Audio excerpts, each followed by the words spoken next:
Good afternoon and welcome, everybody. My name is Russell Gerber, and of course, you are watching the Ranger Show.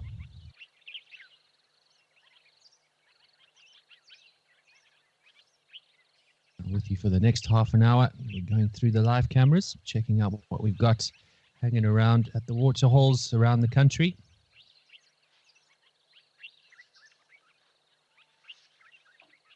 And of course, some highlights that we've got coming up for you from the last few weeks on the cameras that we've caught overnight, and some of the special sightings that we've managed to capture.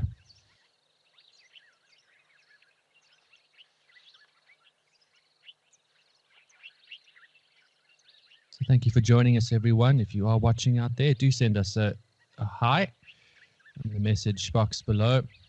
Just let us know where you're from, who you are. And of course, if you have any questions about any of the cameras, any of the things we're watching, any of our videos, just let me know and I'll do my absolute best to answer you.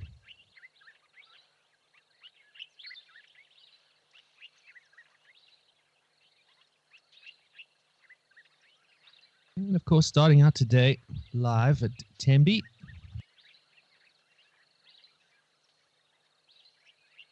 We've got a little bit of a ruckus going on between these elephant bulls.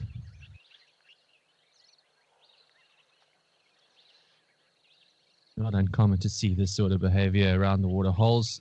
These are all males jostling for dominance in their hierarchy. There is absolutely a dominance hierarchy within the small male groups. Mostly it comes down to simply size and age. Those who are the biggest and oldest tend to be the most dominant, and therefore the first choice when it comes to actually mating with females in estrus. But as you can see, the males tend to hang out on their own,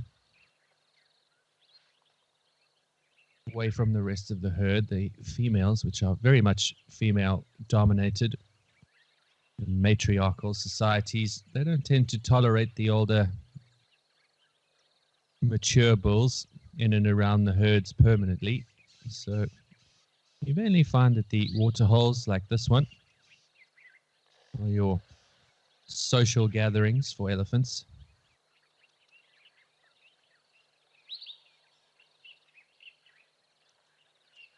Especially now as we head into the winter where things are much drier. There's not a lot of water available around the various reserves, and of course our cameras are located at mostly permanent water sources.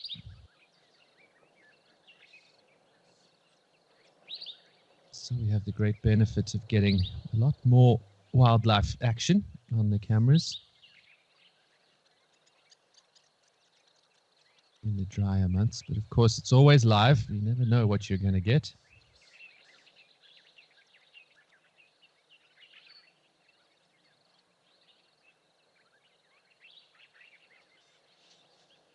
A couple of hellos out there. We've got some of our viewers watching from Amsterdam. We've got Florida. Welcome, everybody.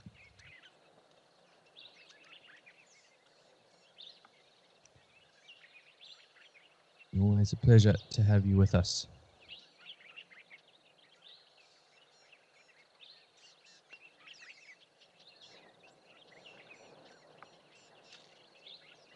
Looks like our elephants are relaxing a little bit for now. Let's cross over to Tau and see what we got going on that side.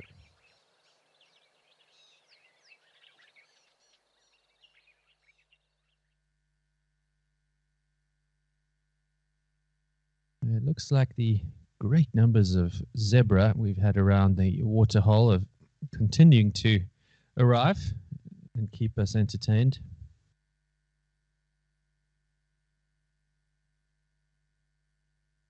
Looks like a little red-knobbed coot in the foreground. That's blackbird going in the front there with some chicks behind it.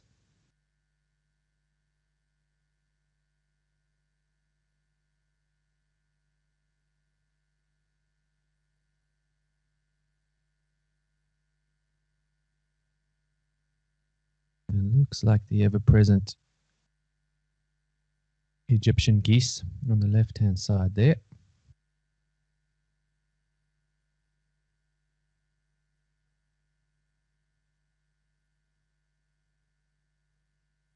Also looks like a cormorant, but difficult to make out in this light.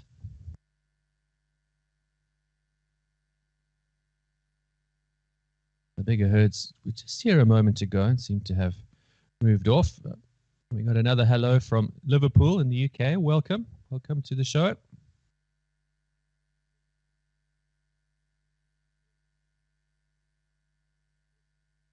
It's always very interesting to me to have you watching from all over the world.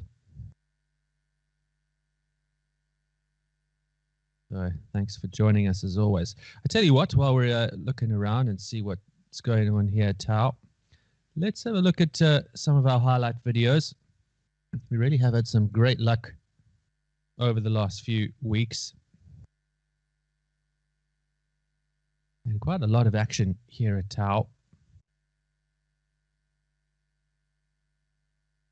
One of the more present animals we tend to see here is crocodile, of course. Doesn't look like we've got any today, but we've got a lovely little clip for some crocodile fans out there.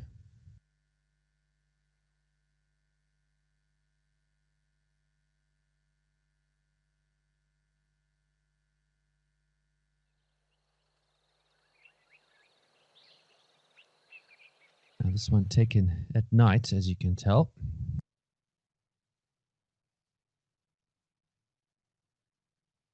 And a few weeks ago, we did a little chat on Point about the crocodiles.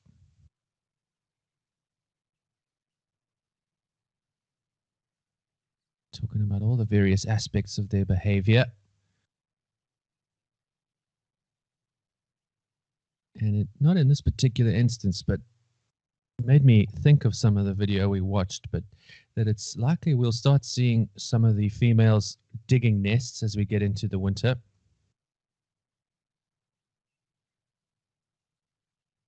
It's very possible we'll see some action like that, which would be very similar to what we've just witnessed here.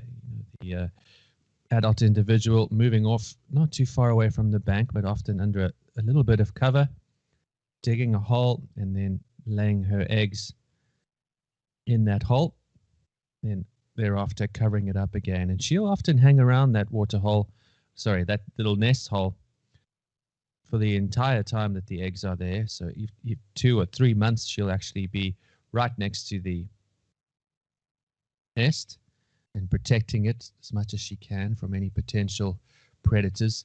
And one of the most ferocious predators of crocodile eggs is, of course, the water monitor. I've seen a couple of water monitors around on the cameras. I think last week we showed you a little highlight video of water monitor at Olifants River, but they're ever present and an ever present threat to the crocodile clutches, as well as all the ground nesting bird species. So what's interesting to me always is something as big and as well known and threatening as a crocodile.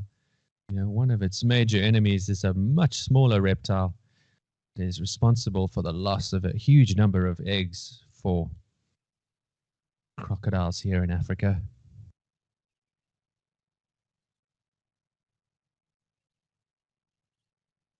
For those of you wondering out there, this is of course a Nile crocodile.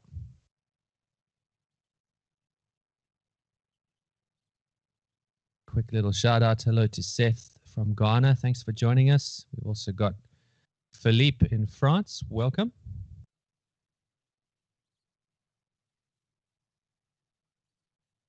On that On Point show, just to come back to it, we chatted a little bit about the difference between alligators and crocodiles. So it's time to test you, see what your memory is of our little chat, and let's see out there if anyone knows the major differences between alligators and crocodiles. So let me know, and I'll give you a shout out towards the end of the show.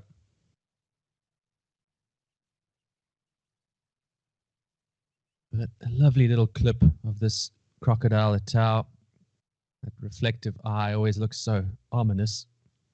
But in this particular case, the crocodile just happily wallowing in the shallow water.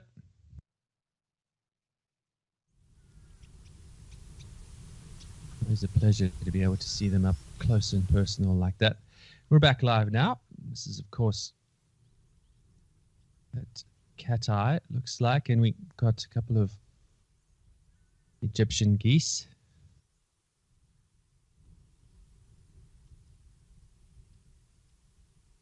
This time of year, many of the Egyptian geese are looking to procreate, so they're quite common across southern Africa.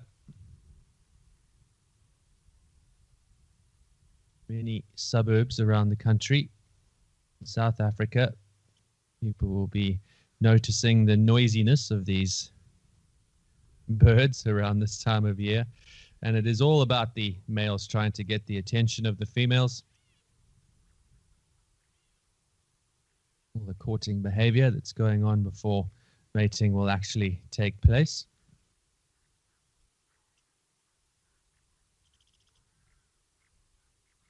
So for those of you who do have some noisy Egyptian geese around, just give them some peace and some privacy. They'll be done with their noise making in the next couple of months.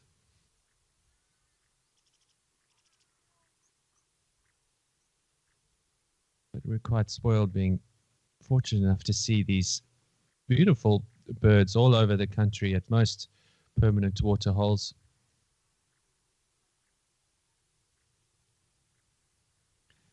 But for now, I think we've got some giraffe action at Naledi. So we're going to cross over there now on the live cameras.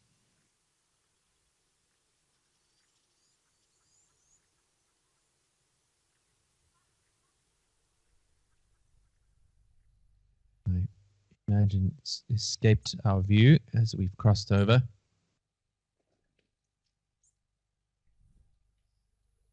I'll have a little pan around and see if we get lucky. These are, of course, some impala. Looks like they're making their way to the waterhole slowly. A couple of females here, of course, pretty closely followed by the dominant male.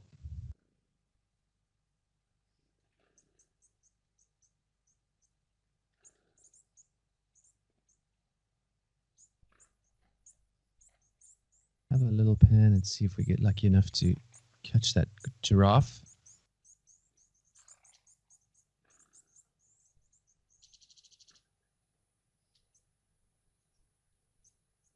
I see a couple of you coming back with some answers for the difference between crocodiles and alligators.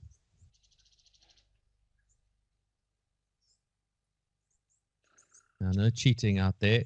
I know Google is very useful. I want to hear your best guess and see if you can remember.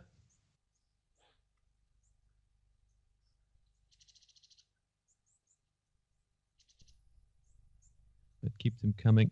Let me know what your thoughts are on the differences between crocodile and alligators. And in the meantime, while we try to track down this giraffe again, let's have a look at one of our highlight videos.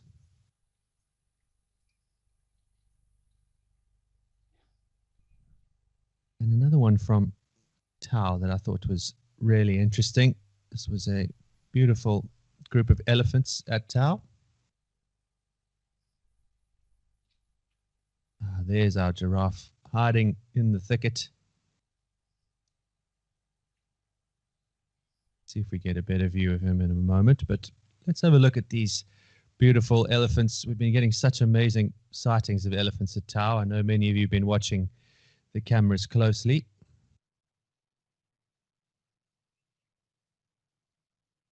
You can see just a beautiful breeding herd of elephants giving themselves a dust bath.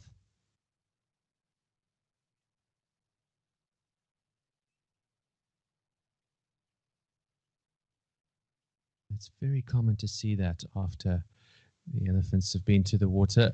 They'll often get their full intake and requirement of water, give themselves a little spray from the trunk, and then move off to preferred dust bath location and throw that sand all over their bodies as much as they can. And as I've said to you folks before, it's more often than not to control any parasites that they might carry. It helps to suffocate the parasites. And there's also quite a lot of evidence that it has a great cooling effect on the bodies of the elephants.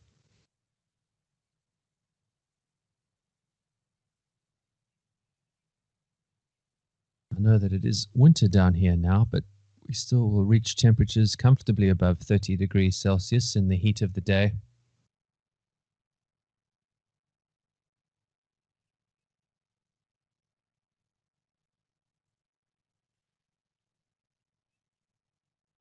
So you always have to be aware that the big animals out there, they have to be careful about overheating.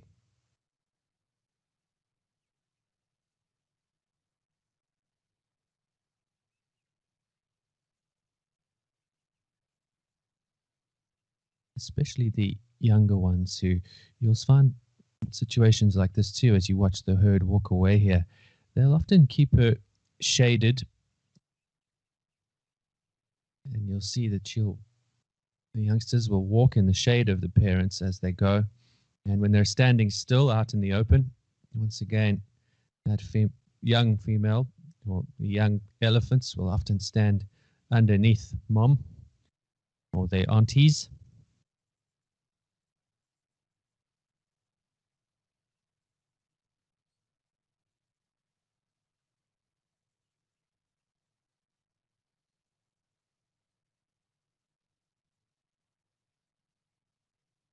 So again, you've got another beautiful herd coming down to take their turn at the waterhole. We've got a question: how can a dust bath cool the body temperature?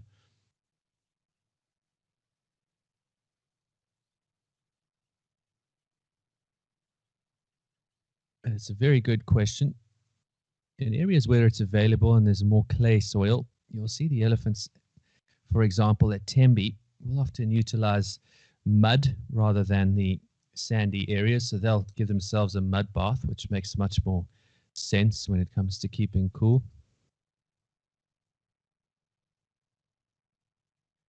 But in a case like this one, where there is this sand around, much more sandy type soil in this region in Tao, the elephants will often just spray water onto their bodies and thereafter the sand, as I mentioned.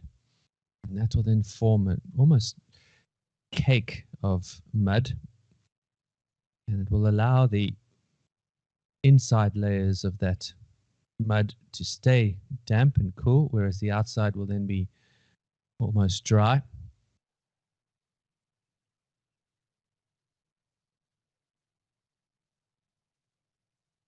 So it gives them just a little bit longer to have that cool mud against the skin.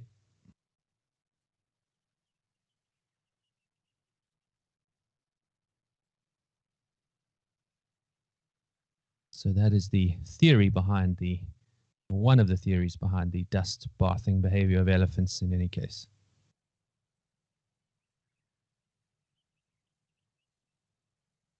But as you can see, look at the incredible numbers of elephants we've had around.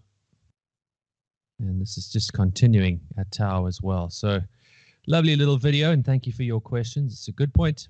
It is an interesting behavior. You always wonder why the elephants would expend energy dust bathing themselves in an area like this. But let's go back live now.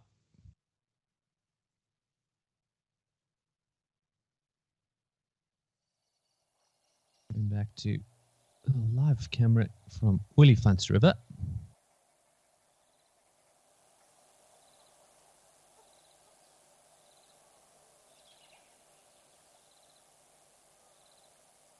Here you see the infamous Nile crocodile we've just been chatting about.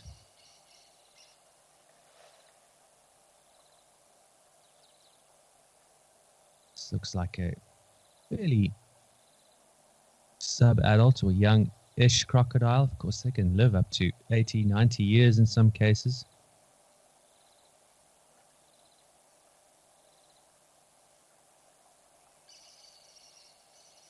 And crocodile around this side would spend most of its time hunting on fish.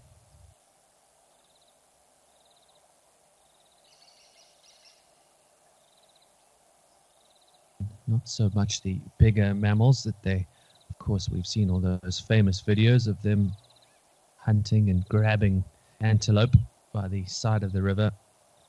It's unlikely that a crocodile this size would risk that.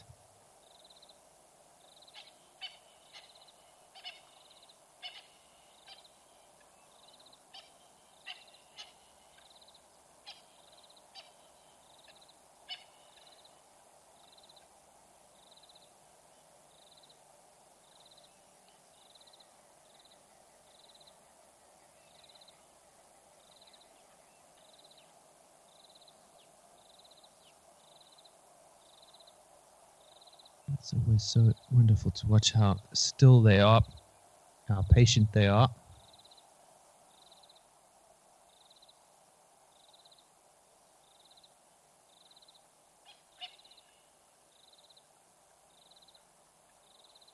I'll give you all just a little bit longer with your answers for the differences between alligators and crocodiles. And in the meantime, while we're watching this crocodile live, let's go through another highlight video.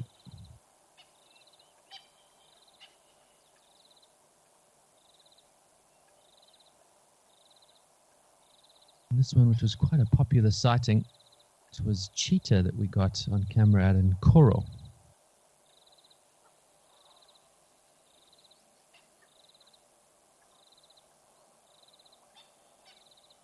I don't know if many of you were lucky enough to catch it live on the cameras. Of course, it happened pretty late at night here, as you see in this video.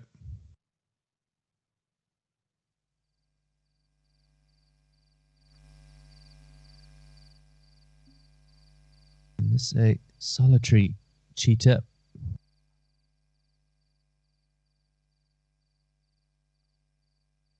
Now, discussions about the predators here on the Africam cameras that we are lucky enough to see.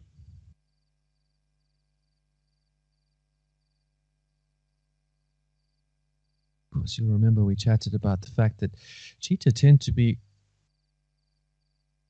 active more commonly at night to avoid predation or to avoid competition with other predators, and they're not necessarily prey species to the bigger cats and bigger predators, but they are seen as competition because of their slighter size.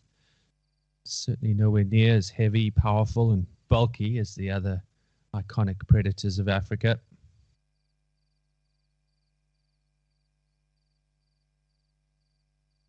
You have to be very careful, and you see cheetah like this always on the lookout, and it's not impossible for them to be hunting at night. They are better adapted to hunting during the day.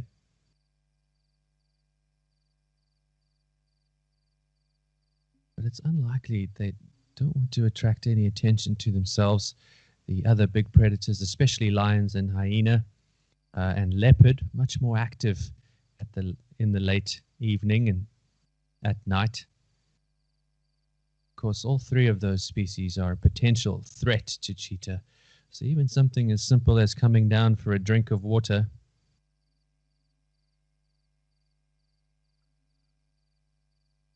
have to be extremely careful. See this cheetah looking around every direction, all of its senses absolutely on edge, listening out for any potential sound, and of course taking in any scent that might give a clue as to the location or the possibility of any of those bigger predators being around.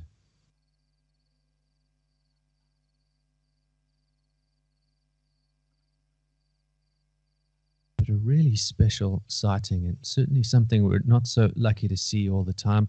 This, of course, a particular big cat that has really had a hard time over the continent in the last 50 to 100 years.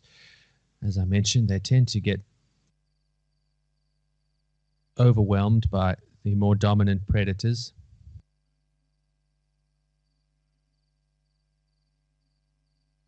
often pushed to the outskirts of the reserves, particularly in areas where there are large numbers of hyena or lion.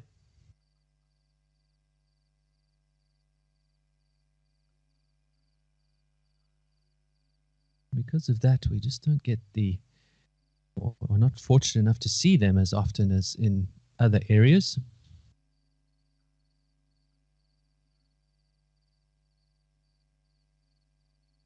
Their numbers are in decline. Only roughly about 6,000 or so left in the wild in Africa.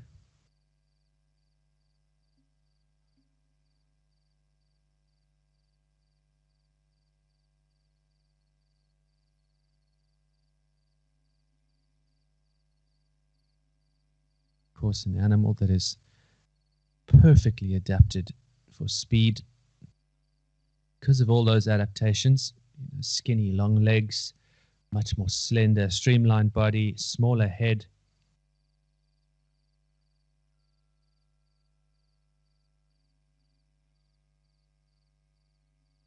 All of those factors make them susceptible to dangers from the other bigger predators. So bear that in mind when you take a stroll to your fridge and have a drink of water straight out of there. Just remember, this poor cheetah has to think about a million different things before even doing something as simple as just taking a little drink of fresh water.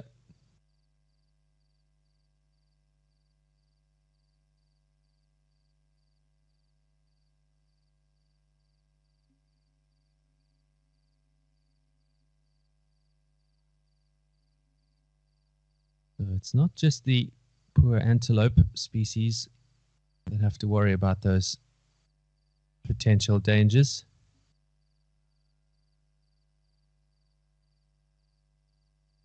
You can just see how anxious this young cheetah is.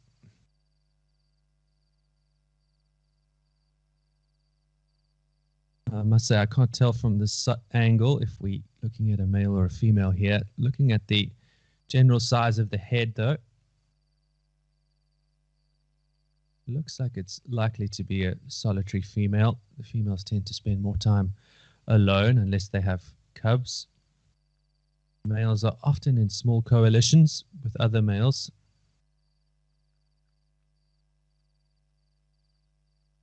So without seeing a male and female next to each other, it's not always so easy to tell them apart from each other. But as you can see, eventually this young cheetah finally got its drink.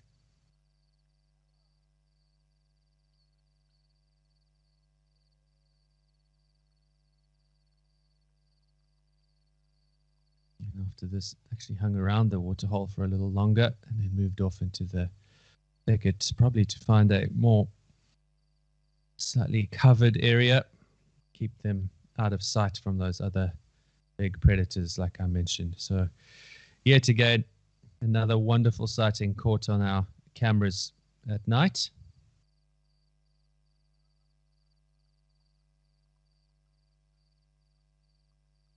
Let's go back live now. I think let's go back to our crocodile at Olifants River. It's time to see who got the answers right. We got a few great answers.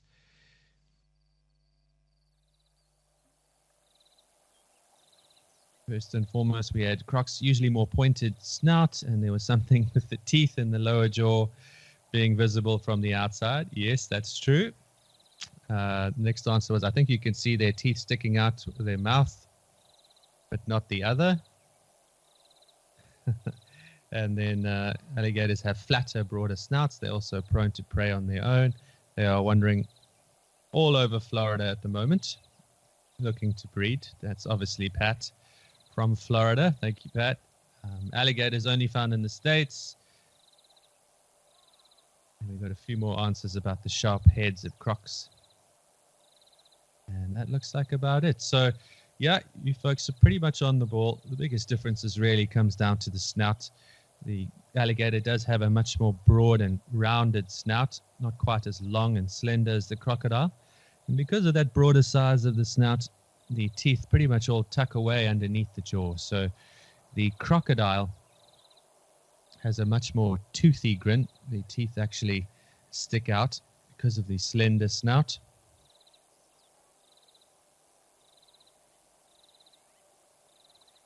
And if you're looking at a crocodile from a longer distance, that'll pretty much be your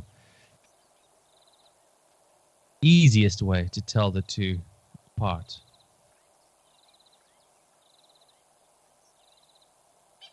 And then, of course, geographical location, as you mentioned. Yeah, we have no alligators here in Africa.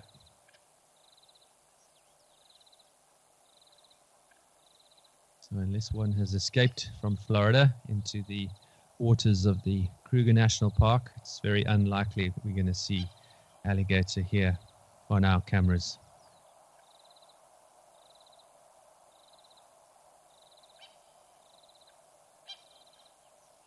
And then just a couple of questions I wanted to address before we head out. The first one was, we've seen a number of crocs sunbathing with their mouths open. Does that help them regulate temperature? You're absolutely right.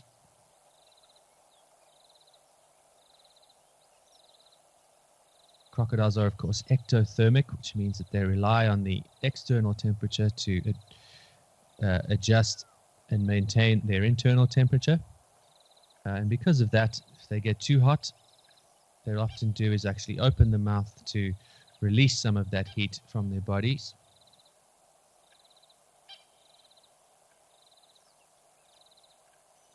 And of course, another way they can cool down is simply to go into the water. So it really depends on the croc and what they feel like.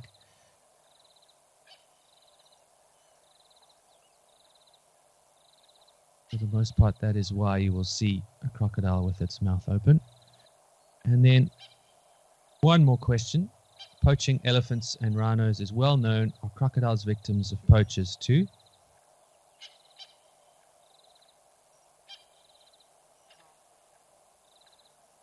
Unfortunately, all animals can be victims of poaching for various reasons. In some cases, it can be for simple sustenance like bush meat, and the bush meat trade is a major threat to conservation areas across the world.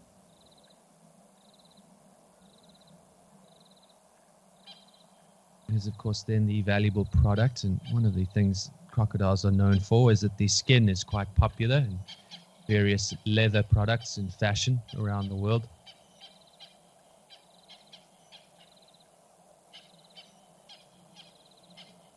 But for the most part in the wild, crocodiles are not quite as desirable as the other species you mentioned, like elephants and rhino. Crocodiles can survive and do actually do quite well on farms, and there are absolutely crocodile farms across Africa, other parts of the world, in America, I believe, as well, where the animals are actually farmed for their skin.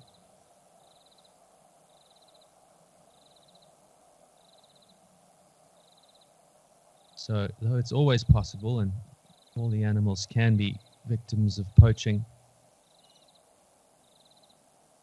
fortunately, crocodiles tend not to be too much of a target here in southern Africa for the reason I just mentioned. So I hope that answers your question.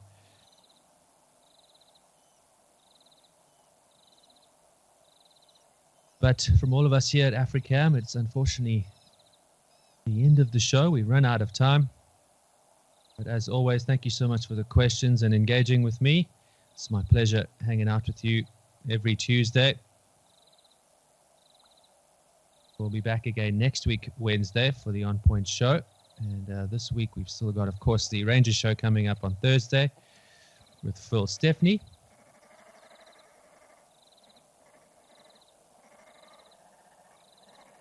But in the meantime, please do let your friends know about us, share your enjoyment of the shows, and of course,